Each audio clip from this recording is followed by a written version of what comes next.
Hello, welcome back. My name is Rose and today I want to take you through the process of cooking a vegan lasagna. So we're trying out this recipe. This is our Christmas dinner actually.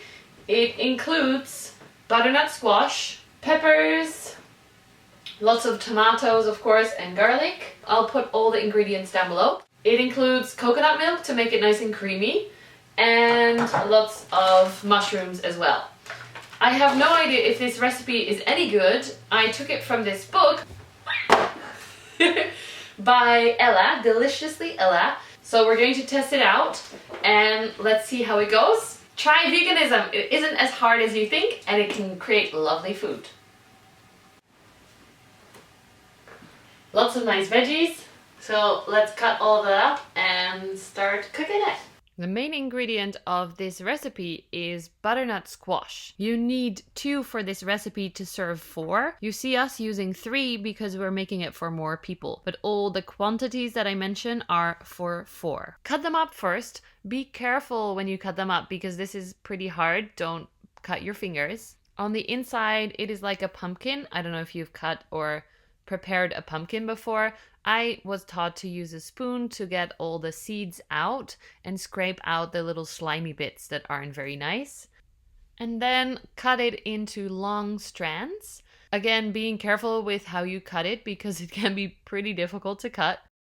And those pieces are a little bit more easy to peel. So peel off the skin and then cut up the whole thing into little cubes and throw it into your pan. And don't forget to have a good time with your cooking. So I'm having a glass of wine. Put your pot with the squash and some water on the stove and let it boil or steam for about 20 minutes until it's soft. Time for garlic. Break off the cloves that you need. According to the recipe, it is 3 cloves. And then a really good tip to cut them easily is to cut off the little end first and then to squish the clove with a ladle.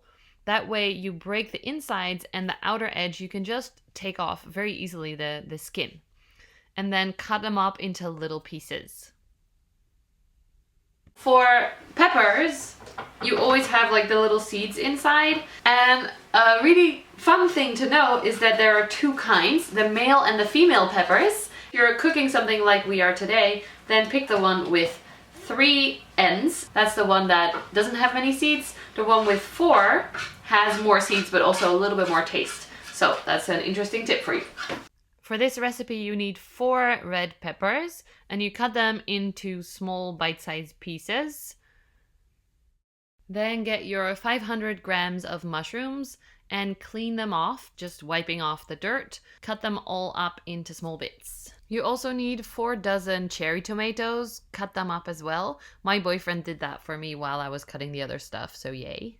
Now grab a big pan, put it on your stove, add some oil, and wait for the oil to get really hot before you put the garlic in. Saute the garlic for a little bit by itself, and once it starts to look a little bit crispy and brown, add in the tomatoes and the peppers. This is when we realized that our pan was actually way too small for the amount of veggies that still needed to go in there. So we spread it out over 2 different pans because we didn't have a bigger one. So make sure that you use a pan that is big enough. Then add in the mushrooms. Let that whole thing simmer for a while. In the meantime, take your butternut squash, pour out any excess water you may have. It should feel really soft. Add in a can of coconut milk. We're using one that's really nice and creamy. At this point, I was very skeptical because it smells really sweet like a Thai dessert more than lasagna. But don't worry. Take a blender and blend the whole thing into a smooth, creamy sauce. Adding in some salt and pepper any way you like. We also added some other herbs as well and blend those in as well. Don't forget to do a little taste test to make sure the sauce is to your liking. Check on your tomato vegetable sauce.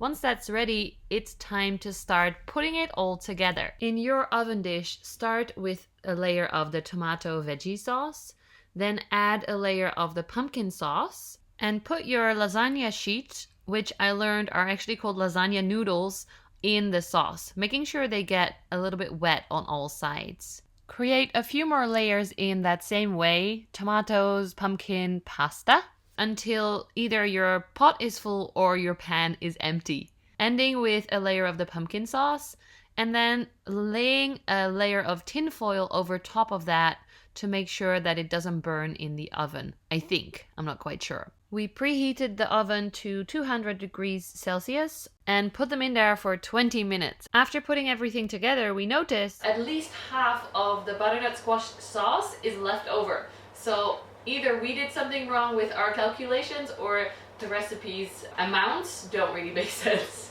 For now, we're gonna get changed quickly because we have our Christmas dinner, so we have to look kind of fancy, and I'm still wearing my yoga clothes. So 20 minutes to get ready and to have a little wine. After getting on my dress and my heels and doing my hair and my makeup, I got the dishes out of the oven. They were really hot. This little tin foil was meant to make sure that it doesn't burn at the top, but actually it looked a little bit soft still. So I put them back in for a while without the tin foil cover, and then we got this. It's finished. We're going to serve it now. So it turned out pretty well. We kind of didn't think about the pasta expanding while it was cooking in the oven, so it got all wrinkly at the top, which I don't mind. I think it looks quite funny. And the pumpkin sauce actually tasted really nicely, like creamy and almost like cheese, and it also made it look like it was covered in cheese, so that was really cool. Our guests really enjoyed eating it. They thought it tasted really nice, and we have a whole other tin of lasagna left over for whenever we want to eat leftovers. It's been a great success in my opinion, and I hope you try this recipe as well. Like I said, it is from Deliciously Ella. Her book is just beautiful. I have it here. It's really thick and just really good quality with lots of recipes. This has been my first cooking video, recipe video. Would you like to see more of these about eating vegan and what you can cook and what you can create? Let me know please, because I'd like to make more if you're interested. Didn't that just look delicious? Thank you so much for watching. If you enjoyed this video, don't forget to leave a thumbs up and consider subscribing to my channel if you want more yoga, body positivity, and veganism. Also, lots of plants. Thanks so much for watching, and I'll see you next week. Bye!